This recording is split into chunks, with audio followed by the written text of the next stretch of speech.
I wanna be like you. I wanna walk like you, talk like you, you say it's true. And it's like me. And life is human too. What's going on, everybody? SoCal Exploring back with another video, and today I have a Q&A for you guys. I recently asked you guys on YouTube and Instagram to ask me questions for an upcoming Q&A, and you guys did deliver those questions. So I got a bunch of questions that I'm going to read off on the screen and I'm going to answer for you guys, and the fans that ask questions are going to be getting featured in this video. Before this video starts, I just want to say make sure to follow me on Instagram at SoCal Exploring Media, and check out my Twitter as well at SoCal Exploring. So I'm going to be doing the Instagram questions first, and then I'm going to be doing the YouTube questions after. So the first question comes from Movie Howler, and he asks, if I had to replace any opening day Disneyland attraction, which one would it be? So I've actually thought about this question in the past before as far as opening day Disneyland attractions go. There's only a few of them that are still standing today, and the one that really makes sense to me for them to get rid of is Autopia. Autopia is very beaten down. Yes, they have had replacements as far as ride vehicles go and as far as the scenery goes and everything, but I'm pretty sure fans have been bugging living hell out of Disney Imagineers to finally get on this project of a new Tomorrowland. So I'm pretty sure that Autopia will be the next opening day attraction to go. I hope it is. Autopia is a fun ride and all, but it does get old after a while, and it's just kind of, it's really taking up a big place in Disneyland itself. If you scrap that whole area, then there would be so much more room there to build on, so much more attractions and theme land that they can put there. They could do one giant attraction, or they could do multiple smaller attractions, or even put more of a medium-sized land there if they scrap that whole thing. So that's why I think that Autopia would be my ride. If I had to get rid of any opening day attraction, that would be the ride that I choose to get rid of. Just due to the fact that there's so much that they can build on, and Autopia is kind of old in the sense of getting bored. All these attractions are old that have come from opening day, but this one is more of old and boring at the same time after a while, after going to Disneyland all the time and after riding it continuously, you know. As far as the other opening day attractions go, I really never get bored of them, the ones in Fantasyland. They're nice, they're unlike any other thing, and it's cool because those were like some of the first dark rides to be at theme parks, so that's also another cool thing. And Jungle Cruise as well, like I don't really ever get bored of Jungle Cruise either, so I think that the best option for me to choose would be Autopia. The next question comes from Zombie Chris on Instagram. He's also a YouTuber. You can check out his YouTube, probably linked in his Instagram bio. He asked about the pros and cons of HHN's, or California's version of Halloween Horror Nights. So I've talked about this before, but I've touched up on it faintly. There are a ton of pros and cons for HHN Hollywood. One major pro being that we do get all IPs here. Now some people like all IPs here, which are intellectual properties, and some people like all originals, like over in Orlando. So the pro is that we get all IPs. The con is we never get an original, which some people do like. Like me, I like an original maze, but obviously it's very rare that we get it over here in Orlando, or over here in Hollywood. Another pro for HHN Hollywood is that the mazes here seem to be more, because they do IPs over in Orlando, they seem to put more detail into the IP mazes here in Hollywood than they do in Orlando. That's what I've just noticed from the walkthroughs. I haven't actually been to Orlando to experience it, but from the walkthroughs, I do believe that Hollywood wins it with the detail in the intellectual property mazes as far as whose is better, Orlando's or Hollywood's. The con is over here in Hollywood we have something called black walls, and I believe there's a question later on about black walls. We have black walls over here at HHN that will never leave us. Literally there's black walls on top of black walls, and if you don't know what a black wall is, it's literally what it says. A black wall. It's a black long hallway in a maze that nobody really wants, or a ton in a maze that nobody really wants. We have a lot of those over here in Hollywood. Also, another con is we don't have as many locations for mazes, and we don't have as many soundstage locations. We hardly get one during every HHN event. We barely get one. We don't have as much sound stages as Orlando does. We have more in tents, which sucks because there could be a lot more things going on if we had more sound stages and more places to put HHN mazes. So that's like a brief summary of the pros and cons of HHN Hollywood. There's a lot more, which I may make a video on it in a couple weeks or so, just to dive into it and really compare Orlando and Hollywood's event. For those of you who are interested, you can give this video a like, and I'll know that you guys want to see that video. So on to the next question. The next question comes from CoolPlayer12, and he asked, how and when did I get the inspiration to make this channel? So it was 4 years ago. What's the year? 5 years ago, almost a complete 5 years, like 4.5 right now. 2014. I always had a love for theme parks. My parents always took me to theme parks as a kid. Around 2010 is when they started introducing me to theme parks. You know, we had those small little trips when I was younger, like 2008, you know, all those times. But it was never really a thing that we went to theme parks consistently. So then around 2010, I started going to theme parks consistently. I started to discover that YouTube was a thing and started looking up ride POVs. And then I realized that there's a thing called haunt events at theme parks. So that really made it all the more interesting to me of this whole theme park thing. And you know, I went to theme parks so much, and I followed so many theme park accounts and just like updating accounts for these different theme parks such as Knott's and Universal. I was never really big on Disney back then because we didn't have a Disney pass and we didn't really go to Disney at all. It was mainly Universal and Knott's. So I figured, you know what, if they can do it, why can't I do it? So then I made Knott's and Us News, I believe it was called. Yeah, it was Knott's and, or no, first it was Universal Studios Hollywood News. It was just basically based on Universal Studios. And then I renamed to Us News.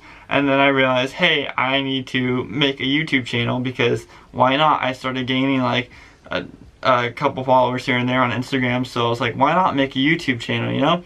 I made a YouTube channel, and obviously it didn't do that very well in the beginning. I was a little gimpy Scott, didn't know what I was doing, filming on my phone, but I had fun with it. I had absolutely fun with it. I had no idea what I was doing. For the first couple years, I barely reached over like 200 subs, so that was the thing. And you know, guys, I was doing it for fun. I didn't ever think about it and stuff like that, and I was still moving the Instagram going wrong, getting small media events compared to the ones I get now, and I was working my way up, you know, and I kept grinding, and then I realized, hey, like, I can get paid for this. I can turn this into a career, and I really do, like, truly love doing this. So I kept doing it, and that has been my passion ever since. Really, that's how the story rolls. I've just been grinding ever since, and now, like, maybe like a year and a half ago is when I told myself, like, I want to do this for the rest of my life. I want to pursue this as a career and pursue this as a passion.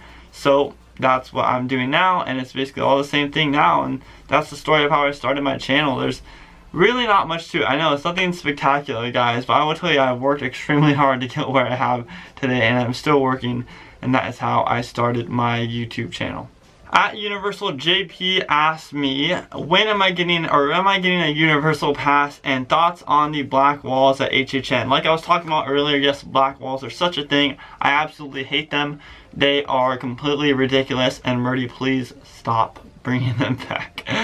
Please. I know there's not a lot you can do, but please, just no more black walls, please. It's a thing that all Hollywood fans want.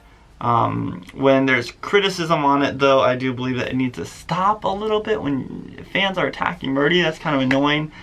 Just seeing that, and I'm not even him. That's kind of annoying seeing it, though. And when will I get a Universal Pass?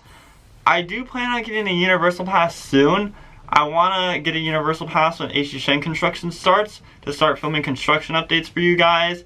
And the next time I'm going to be at Universal will probably be around the premiere of the new Dark Arts show at the Wizarding World, or the Jurassic World opening. Whichever comes first is when I'll be at Universal. As far as the pass goes, probably when HHN construction starts up. At RVI13_Junior said, not a question, but you're one of my favorite YouTubers and you deserve more subs. And to that, my friend, I say thank you very much. It feels so nice to feel that feel that love from fans. I'm not really used to it at all. Like I've said in previous videos, when people come up to me, I try my best to not be like shook or anything, because it's just all new to me, and it makes me really happy though. And nonetheless, it doesn't make me angry or anything, it just makes me happy.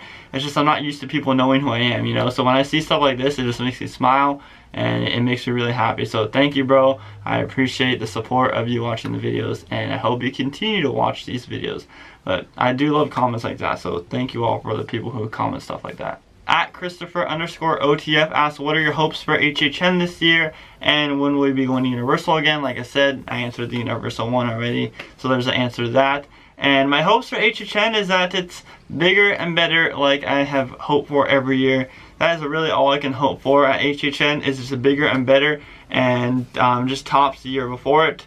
So 2018 was a very good year. It was a very solid year, as some might say. And I hope that it just tops that solid year and makes it an excellent year, guys. So that's my hopes for HHN. And Murdy's been saying that it's going to be a different year this year. So I'm hoping that he delivers with that. And I'm hoping that we can all be happy with it and not criticize the event, as some were doing the past years. So now we're going to move on over to the YouTube questions. And Jeffrey Jones asks, will Title Twister be a success or a bust?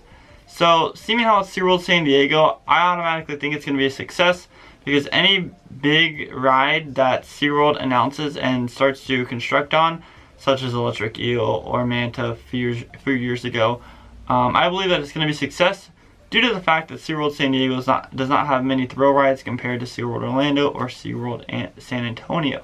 So, even though this isn't a big ride, I do believe it's going to be a good fit for SeaWorld. There was really nothing happening back in the corner where they're building Tidal Twister. Really nothing at all back there. So there was basically empty space, and it was just kind of wasted back there. So I'm very happy that they have been announcing these announcements to fill in empty spaces. Like where Electric Eel was, they just used it for special events. And where they're planning Mako, it's just a parking lot, which really doesn't get filled up back there at all. So I do think Tidal Twister will be a success. I think it will bring in more fans to SeaWorld, and I think that guests will enjoy the ride. It's not too big, it's not too, oh my god, so scary, I don't want to get on it. I believe that's going to be a perfect fit, and I think that's going to be a fan favorite at SeaWorld San Diego. So yes, I do think it will be a success. I don't think it will be a bust whatsoever. MTRX_Spectro asked, will you do any meet and greets at HHN or any other Halloween event this year? And the answer to that is, I don't know. Meet and greets are one of those things where I want to make sure that everyone's going to be able to get to go to it. So obviously not everyone has a pass to Disneyland, or not everyone has a pass to Universal, or not everyone has a pass to, or a frequent fear pass to HHN, or a ticket. So I want to make sure that I do it on a day where people are going to be able to go to it, and I do it on a popular place where most people are able to access, like HHN. So as far as meet and greets go, I do believe that I will have one this year at HHN. By then, we should be a much larger community as far as the SoCal community goes, and it'll be cool to meet all of you guys and vlog with you all and all that, and maybe even walk through a couple mazes here and there, you know. So I do think that I'm going to be having a couple meet and greets at HHN, and maybe one at Not Scary Farm. I don't know, possibly one on opening night of HHN and one on closing night. I think that'd work best, because that's when people seem to go. So that'd be cool, guys. I am planning on having one, and I'm planning to have one somewhere in summer. It all depends. Like at Midsummer Scream, I'm probably going to have one. So just be looking out for my Instagram, looking out for my YouTube post. I've been using the YouTube community post a lot more. So be looking out on there, have those post notifications on, because I will be announcing random meetups / meet and greets, and they will just be completely random. But there will be events like Midsummer Scream, Monsterpalooza, HHN, all that stuff. So just keep up to date with my social media and my YouTube community posts. Our final question comes from Zach Hadirius. I'm sorry if I butchered that name. So what maze would you want to see the most at HHN this year? And a lot of people are going to hate me for this, because I've been seeing the comments that none of you guys want Stranger Things to come back, because you feel like HHN just promoted it too much and just like you don't want to walk through it. But I do want to see Stranger Things 2 come to the event. I do love the series, and I did love the maze. I think people are being a little too hard on it. I do think that it should come back this year. And I also, a maze I'm really looking forward to or want to come this year is a Killer Clowns maze or a Killer Clowns Scare Zone. I think that'd be cool. People in Orlando loved it, so I really would like to see them bring Killer Clowns. A lot of people have been wishing for Universal Monsters Part 2 to come back. I don't really know if I want Universal Classic Monsters Part 2 to come back, just due to the fact that there was a lot of, I don't know how to describe it, guys. There was a lot of overhypeness around it, and I don't like when things are overhyped. Nonetheless, I do love the maze, and I'd love to see a Part 2, but I don't think that they should jump back into a Part 2. I think Murdy should take a year and then wait till next year to do a Part 2 and not just rush into it because that's what the fans want. I think that he should take a break from that, reevaluate it, think of a different concept, and dive back into it in 2020. I think that'd be the smart move. But as far as the 2 mazes, I want to see Killer Clowns from Space and Stranger Things 2. That's going to do it for this video, guys. I hope you all enjoyed it. Like I said before, if you want to keep up with... That's going to do it for this video, guys. Like I said before, if you want to keep up to date with my social media, you can check me out at SoCal Exploring Media on Instagram. If you want to check out my personal Instagram, you can check me out at Yscoot7. And if you want to check out Savannah's personal Instagram, who you see in the vlogs all the time, make sure to check her out at sav.x.o. Make sure to follow me on Twitter at SoCal Exploring because I'm doing a lot of tweeting, and that's where all the HHN tweets will come around if you love HHN. And last but not least, if you're not already, go ahead and go down there and click that subscribe button if you enjoyed this video, because you're not going to want to miss the brand new content I'm coming out with. All the summer content, water park content, theme park content, convention content, all that stuff coming this year, and bigger and better than it was last year. So you're not going to want to miss it. And make sure to give this video a like if you enjoyed it. Like I say in every video, positivity is key. Don't let those negative barriers get in the way in life. And most importantly, remember to keep exploring. Peace.